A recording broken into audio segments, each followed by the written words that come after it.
എടാ ഇഷ്ടം പോലെ കശുമാമ്പഴം ഉണ്ട് കേട്ടോ. ഇത് കുഴപ്പമില്ല, നല്ല ചട്ടപ്പട കശുമാമ്പഴ. ഞാനവിടെ നിൽക്കുമ്പോൾ തന്നെ 3-4 എണ്ണം ചാടി. പണ്ടൊക്കെ ഇഷ്ടം പോലെ കിട്ടുമായിരുന്നു. മാമ്പഴത്തോട്ടത്തിലേക്ക് അങ്ങ് ഇറങ്ങിക്കഴിഞ്ഞാൽ നല്ല മണം. ഇതെല്ലാം പഴുത്ത് കിടക്കുമ്പോഴത്തേക്ക് നല്ല ഒരു സ്മെല്ലൊക്കെ ഇട്ട്. ഇവിടെ അടുത്തൊരു തേയിലത്തോട്ടമുണ്ട്. ഒരു തേയിലത്തോട്ടം, ഒരു ചെറിയ തേയിലത്തോട്ടം മാത്രമായിട്ടുണ്ട്. അപ്പോൾ അതിൻ്റെ താഴെ ഒരു ചെറിയ ടെൻറ്റൊക്കെ അടിച്ച് കുറച്ച് ഫുഡൊക്കെ ഉണ്ടാക്കി അവിടെ ഒരു ദിവസം രാത്രി ഫുള്ളങ്ങ് സ്പെൻഡ് ചെയ്യാമെന്ന് വിചാരിച്ച് ഇറങ്ങിയതാണ്. ഒന്ന് പോയി നോക്കാം എന്തായാലും.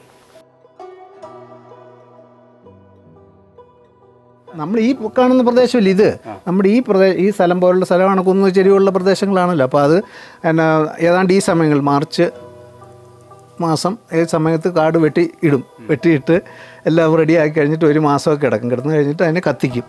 ഒരു മാസമൊക്കെ കഴിഞ്ഞ് കഴിയുമ്പോൾ നല്ലപോലെ ഉണങ്ങുമല്ലോ. ഉണങ്ങി കഴിയുമ്പോൾ അതിനെ കത്തിച്ച് റെഡിയാക്കിയിട്ട് ഉഴവ് കത്തിക്കാമെന്നൊക്കെ പറയുന്നത്. ഉഴവ് കത്തിച്ചിട്ട് അത് വാരി വൃത്തിയാക്കി അതിൻ്റെ കമ്പും കോലുമൊക്കെ മാറ്റി കളഞ്ഞിട്ട് ഒരു പുതുമഴയൊക്കെ ഒന്നും പെയ്യില്ല ആദ്യമായിട്ട്. അപ്പോൾ ഈ സമയത്ത് നമ്മൾ വിത്ത് വിതയ്ക്കും.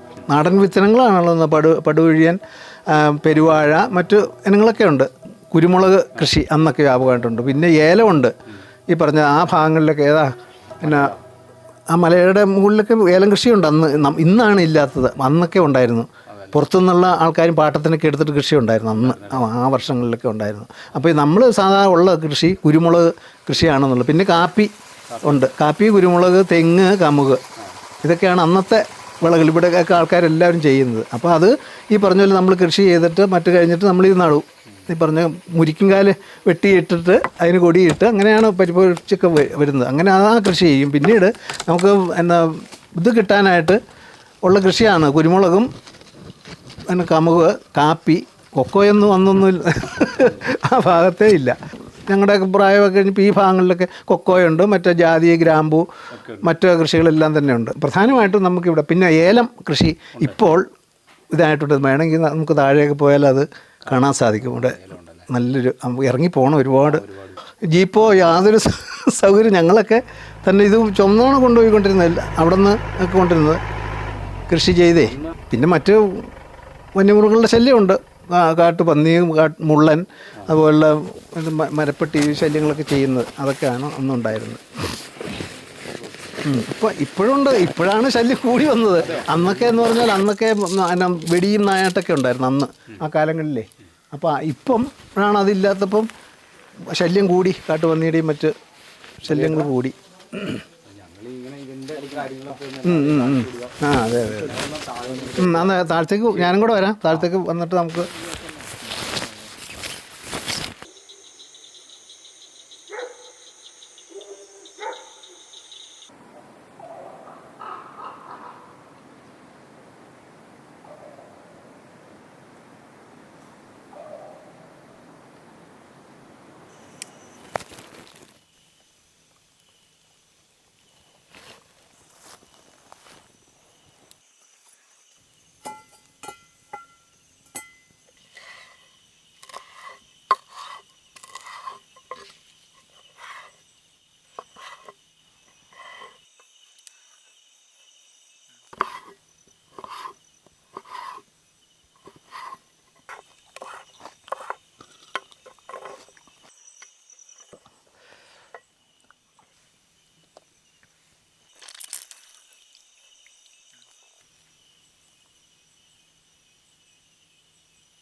ബീഫ് ഇട്ടു ബീഫ് എടുത്തിട്ട്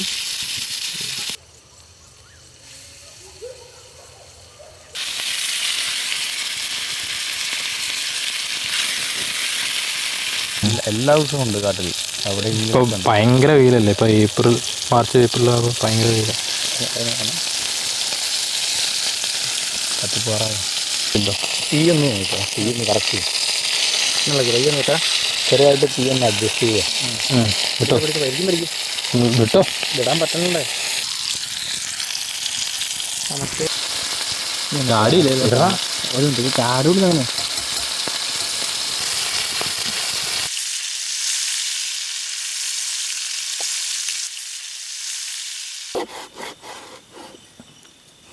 ബീഫിൻ്റെ വേവ് കറക്റ്റായി കഴിഞ്ഞാൽ ഇടയില്ല. വേറെ പ്രശ്നമുണ്ടോ? ടേസ്റ്റ് ഭയങ്കര എന്നെ ആകർഷിക്കുന്നു.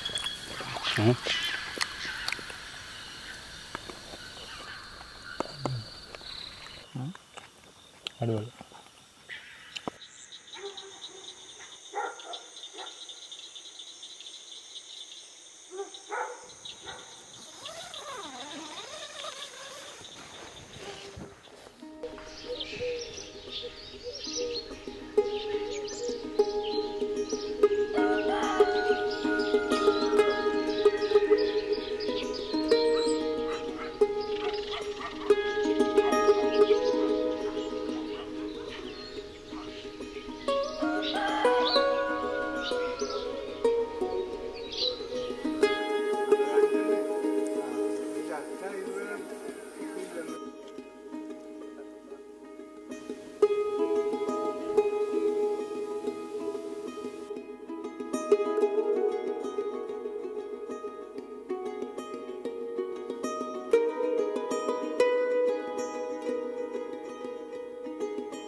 പുള്ളി അവിടെ ഒറ്റയ്ക്കാന്ന് തോന്നുന്നു താമസം. ആ സംഭവങ്ങളെല്ലാം വീട് നോക്കണതും സംഭവം എല്ലാം നീറ്റ് ആൻഡ് ക്ലീനാ, എല്ലാം നീറ്റ് ആൻഡ് ക്ലീനാ.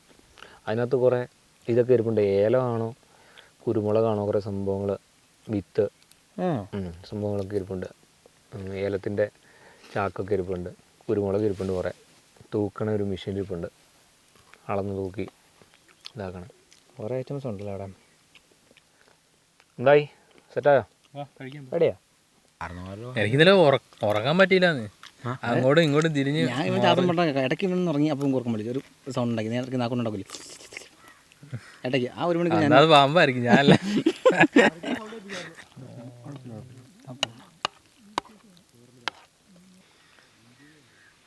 ഞങ്ങൾക്ക് കട ആദ്യം.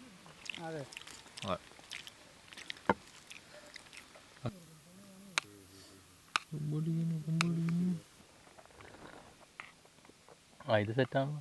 അതാ അത് വെയിൽ കൊണ്ടപ്പോൾ കറക്റ്റായി. ഇനിയിപ്പോൾ ഇത് കുടിക്കാൻ വരും. ഇവിടെ എത്ര കുടുംബങ്ങളുടെ ഈ തീരുമാനം? ഇവിടെ തന്നെ ഈ ഊരിൽ ഏതാണ്ട് 110ഓളം കുടുംബങ്ങളുണ്ട് ഈ ഊര്. പിന്നെ കള്ളിക്കൽ ഊര് വേറെ ഉണ്ട്. അത് കുറെ അങ്ങ് ചെല്ലും. കള്ളിക്കൽ അങ്ങോട്ട് എത്തിയിട്ടില്ല, അങ്ങോട്ട് പോകുന്ന റോഡാണ്. അവിടെ ഉണ്ടോ കുടുംബങ്ങൾ? അവിടെ ഉണ്ട്. ആദിവാസി മേഖലയിൽപ്പെട്ട ഇവിടുത്തെ കഴിഞ്ഞ് കൂടുതൽ ആദിവാസികൾ അവിടെയാണ്. ഊരാളി സമുദായത്തിൽപ്പെട്ട ആ ഭാഗത്ത് കൂടുതലുണ്ട്. ഇത് ചാപ്പാർക്കാരുടെ പറമ്പിലാണോ? ചാപ്പാറ ഉണ്ടോ? ഇനി ഇത് 1, 2, 3, 4, 5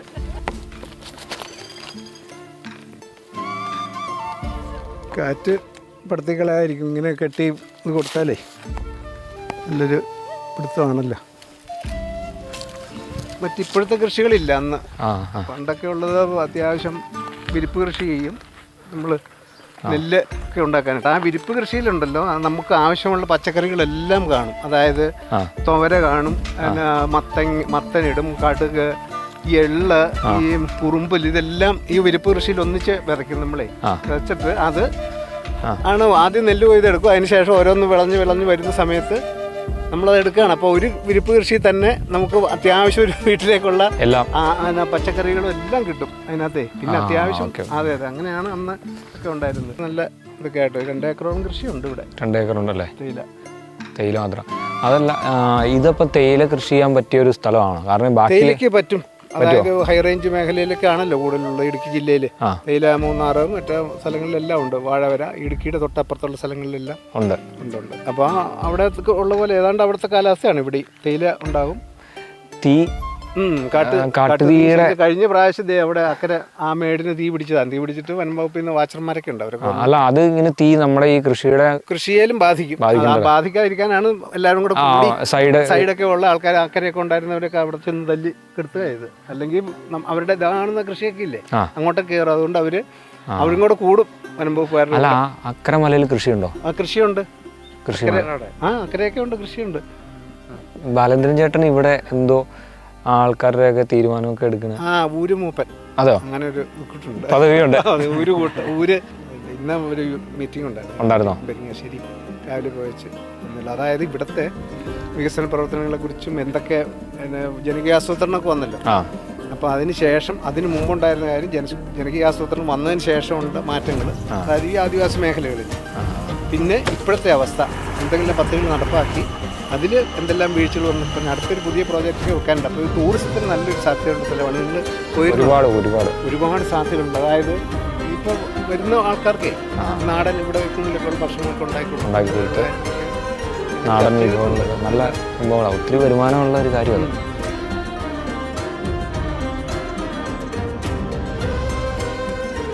ബാലേന്ദ്രൻ ചേട്ടൻ മിക്കവാറും ഇങ്ങനെ തന്നെയാണ്.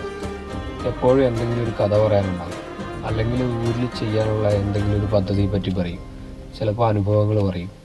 ചിലപ്പോൾ പറഞ്ഞു തീരുന്നതിന് മുമ്പ് ചെറിയൊരു ചിരി ഉണ്ടാവും. തമിഴ്നാട്ടിൽ നിന്ന് വന്ന അതെ, അല്ല രാജകുടുംബത്തിൽപ്പെട്ട അവരായിരുന്നവർ. അതിൻ്റെ ഇതിൽ നിന്ന് അങ്ങനെയോ യുദ്ധമൊക്കെ ഉണ്ടായിട്ട് ഒളിച്ചു പോകുന്നതാണെന്നൊക്കെയാണ് കാര്യങ്ങൾ പറയാനുള്ളത്. നമുക്ക് ഇവിടെ എത്തിപ്പെടാനുള്ള ബുദ്ധിമുട്ട്